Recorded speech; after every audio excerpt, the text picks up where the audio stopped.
नमस्कार जय जगन्नाथ मु अभी आप लाइफ ऑफ अभी चैनल स्वागत ଏବେ ଆସିକି ହେଇଗଲା ଏଇ 7:30 ଆଜିର ଭିଡ଼ିଓଟା ଏଇଠୁ ଆରମ୍ଭ ହେଉଛି। ଆଉ ଏବେ କ'ଣ ରୋଷେଇବାସ ହେଉଛି ଚାଲନ୍ତୁ ଦେଖିବା। ଏଇଠି ଦେଖି ସକାଳୁ ସକାଳୁ ଗାଈ ଯାଇଛି ଏଠି ଆମର ପେଜ ଥୁଆ ହେଇଥିଲା, ପେଜ ପିଇବାକୁ ତାତିଛି ତଥାପି ତାକୁ ପିଇ ଢାଳି ପକେଇ ଢାଳିଦେଲା ଗଲା ନିଶ ଆଉ ଚୋପା ଆଜି ଖାଇବୁ ଯା ହେଡ଼େ ଯା ଯା। ଏଠି ଦେଖନ୍ତୁ ଖାଇବା ପାଇଁ ଅଛି ଗଜାମୁଗ କାଲି ରାତିରେ ବତୁରା ହେଇଥିଲା, ଗଜା ବତୁରା ହେଇଛି। ଆଉ ଏଠି ପୋଡ଼ ଥୁଆ ହେଇଛି। ଆଉ ଦୋକାନ ଯେଉଁ କାଲି ଖୋଲା ହେଇଥିଲା ଏଠି ପକୁଡ଼ି ଥୁଆ ହେଇଛି, ସବୁ ଖିଆ ହେବ ଏବେ। ଆଉ ମୁଁ ମାନେ ଏବେ ସବୁ ଖାଇ ଦେଇକି ତାପରେ କ'ଣ ହେଉଛି ମୁଁ ଦେଖାଉଛି। ଏବେ ଏଠି ଆମର ଆଳୁ ଭଜା ହେଲାଣି, ମାଛ ପାଇଁ ମାଛ ଆସିବ, ମାଛ ତରକାରୀ ହେବ ବୋଲିକି ଏଠି ଫାଷ୍ଟ ଆଳୁ ଭଜା ହେଇଯାଉଛି। ଆଳୁଟା କଟା ହେଇକି ତାକୁ ତେଲ ଟିକେ ଭଜା ହେଇଯାଉଛି। ଏଠି ଦେଖନ୍ତୁ ଆମର ପିଆଜ କଟା ହେଇଛି, ମାଛ ତରକାରୀ ଗୋଟେ ହେଉଛି ପିଆଜ ଆଉ ଗୋଟେ ଟମାଟୋ ଆଉ ଏଥିରେ ହେଉଛି ପିଆଜ ଅଦା ରସୁଣ ଲଙ୍କା ଗୋଟେ ବଟା ହେଇଛି। ଆଉ ଏଥିରେ ସବୁ ପଡ଼ିକି ତରକାରୀଟା ହେବ ଆରମ୍ଭ ହେବ। ଖାଲି ଆଳୁଟା ଆମର ଟିକେ ଭଜା ହେଇଯାଉ ତାପରେ ତରକାରୀଟା ହେବ। ମାଛ ଆସିବ, ମାଛ ବି ଭଜା ହେବ, ମାଛ ପାଇଁ ଯାଇଛନ୍ତି ଆସିନି ମାଛ, ମାଛ ଆସିଲେ ଭଜା ହେବ।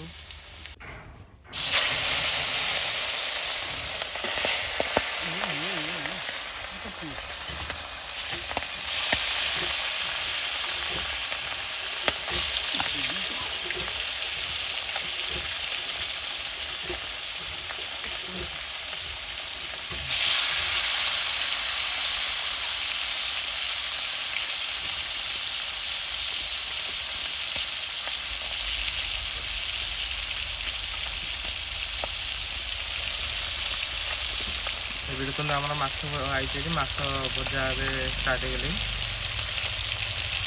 ଏଇଥିବ ଥୁଆ ହେଇଛି, ଏବେ ଭଜା ହେବ। ଆଉ ଆଳୁଟା ତ ଥୁଆ ହେଇକି ଭଜା ହେଇକି ଥୁଆ ହେଇଛି, ଏତିକ ପଡ଼ିଛି ଆଉ ଏତିକ ଭଜା ହେବ। ଏଠି ଆମର ମାଛ ଭଜା ଚାଲିଛି ଆଉ ମୁଁ ଏପଟେ ବସି ଖାଉଛି। ଗଜାମୁଗ ଖାଇସାରିଲାଣି। ପୋଡ଼ ଥିଲା, ପୋଡ଼ଟା ହେଲା ଖାଲି ପୁଣି ଆସିଥିଲା ମୋର ନେଇକି ଯାଇଥିଲେ ପୋଡ଼ଟା ହେଲା।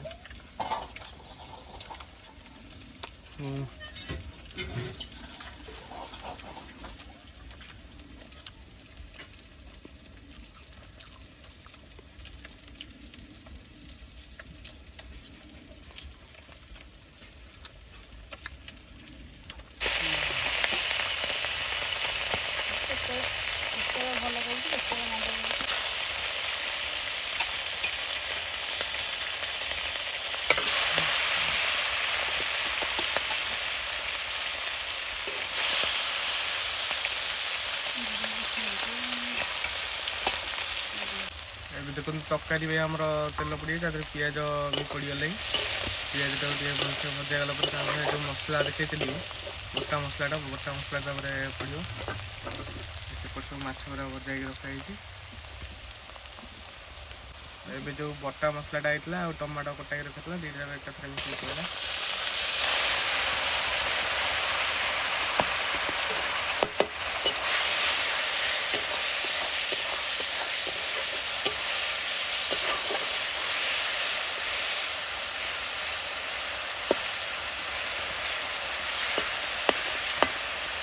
ପଡ଼ିଆରେ ପୁରା ବାସ୍ନାଟା ପୁରା ବଢ଼ିଆ ବାସ୍ନା କିନ୍ତୁ ଆସିଲାଣି।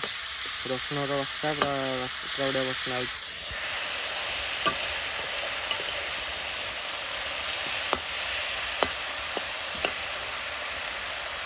ଏବେ ଦେଖନ୍ତୁ ମସଲାଟା ଟିକେ ଭଲସେ ହେଇ ଆସିଲାଣି, ତା ଚାରିପଟେ ତେଲ ଆସିଲାଣି। ଏଠି ଆମର ଚିକେନ୍ ମସଲା ଆଉ ମିଟ୍ ମସଲା ଏବେ ପଡ଼ିବ।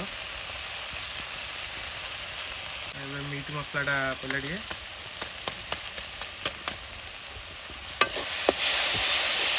ଲୁଣ ହଳଦୀ ସବୁ ପଡ଼ିଗଲେ ଲୁଣ ପଡ଼ିଯାଇଛି, ହଳଦୀଟା ପଡ଼ିଲା ଆଉ ମସଲାର ପୁରା ବାସ୍ନା ପୁରା ବଢ଼ିଆ ବାସ୍ନା ଆସିଲାଣି।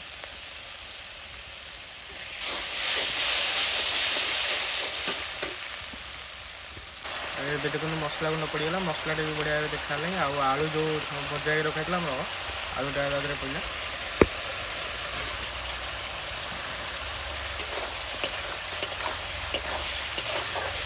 ଆଳୁ ତ ଅଧା ଅଧା ସିଝେଇଛି, ଆଉ ଅଳ୍ପ ସିଝିବ ବୋଲି ତାକୁ ଟିକେ ଆଗୁଆ ପକାଇଗଲା, ମସଲା ଟିକେ ସିଝିବ ବୋଲି ଆଗୁଆ ଟିକେ ପକାଇଗଲା। ଏବେ ଦେଖନ୍ତୁ ଆମର ପାଣି ଦେଇଗଲେଣି ତରକାରୀରେ, ଖାଲି ଟିକେ ଫୁଟିଗଲା ପରେ ତାପରେ ମାଛ ପଡ଼ିଯିବ। ଏବେ ଟାଇମ୍ ତ ହେଇଗଲେ ଆସିକି 8ଟା 9ଟା ପାଖାପାଖି, ଆଉ ମୁଁ ପୁଣି ବାହାରିବାର ଅଛି। ଆଉ ମୁଁ ଯାଉଛି ଏବେ ଲାଷ୍ଟକୁ ଖାଲି ଦେଖେଇଦିଏ ଆପଣଙ୍କୁ ତରକାରୀଟା କେମିତି। ତରକାରୀ ତ ସରିଲାଣି, ଖାଲି ମସଲାଟା, ଖାଲି ଗରମ ମସଲାଟା ଅଛି ପଡ଼ିବ, ଆଉ ମାଛଟା ଅଛି ପଡ଼ିବ ସେଠି। ଆଉ ଏବେ ଦେଖନ୍ତୁ ଆମର ତରକାରୀ ମାଛ ଏଠି ପଡ଼ିଯାଇଛି, ସବୁ ପଡ଼ିଯାଇଛି। ତାପରେ ମାନେ ଶେଷ ମୁଁ ଖାଲି ଲାଷ୍ଟ ଖାଲି ଟିକେ ଦେଖେଇଦେବି କେମିତି ପୁରା ତରକାରୀଟା ଦେଖାଯାଉଛି। ଦେଖନ୍ତୁ ଆଉ ଫୁଟିଗଲେ ଏବେ ଓହ୍ଲିଆ ହେଇଯିବ। ଖାଲି ଗରମ ମସଲାଟା ଅଛି, ଗରମ ମସଲାଟା ପକାଇକି ତାପରେ ଓହ୍ଲିଆ ହେଇଯିବ। ଏବେ ଆସିକି ହେଇଗଲେ 9ଟା 20, ଆଉ ଏବେ ମୁଁ ତ ବାହାରି ଗଲେଣି ଯିବା ପାଇଁ ଗାଧେଇ ପାଧିକା। ଆଉ ଆଜିର ଟିଫିନ୍ରେ କ'ଣ କ'ଣ ଅଛି ମୁଁ ଦେଖିଦେଉଛି। ଖାଲି ତ ଭାତ ମାଛ ଦେଖିଦିଅନ୍ତୁ। ଭାତ ଆଉ ମାଛ ତରକାରୀ, ଆଉ ଭାତ ମାଛ ହେଇଯାଇଛି, ଆଉ କିଛି ଦରକାର ନାହିଁ। ଆଇଁଷ ଟିକେ ହେଇଗଲେ ସଇଲା, ଆଉ କିଛି ଦରକାର ନାହିଁ। ଆଉ ସେଥିପାଇଁ ଖାଲି ଭାତ ମାଛ ହେଇଛି, ପାମ୍ପଡ଼ ଫାମ୍ପଡ଼ ହେଇଥିଲେ ହେଇଥାନ୍ତା, ଆଉ ତ ଟାଇମ୍ ନାହିଁ ହବାକୁ। ଆଉ ଏଠି କ'ଣ କହୁଛୁ କହ? ହେଇ କ'ଣ ଏଇଟା କ'ଣ? ମୁଁ କାଲି ଖାଇଥିଲି ଯୋଡ଼ାଏ ଚକୋଲେଟ୍। ଡେଲି ମୁଁ ଖାଉଛି ଚକୋଲେଟ୍ ହେଲା, ତୋ ପାଇଁ ଆଉ ଦିଆ ହେଉନି ତତେ। ପିମ୍ପୁଡ଼ି କାମୁଡ଼ି ପକେଇବେ, ସେଠି ଛିଡ଼ା ବଇତା ହେଲା, ବଇତା ଏଇଠି। ଆଉ ଆଜିର ଭିଡ଼ିଓଟା ଏଇଠି ସରୁଛି। ଭିଡ଼ିଓଟା ଯଦି ଆପଣମାନଙ୍କୁ ଭଲ ଲାଗିଥିବ ଲାଇକ୍ ସେୟାର ସବସ୍କ୍ରାଇବ୍ କରିଦେବେ। ରହିଲି, ପୁଣି ଆଉ ନୂଆ ଭିଡ଼ିଓ ଦେଖାହେବ।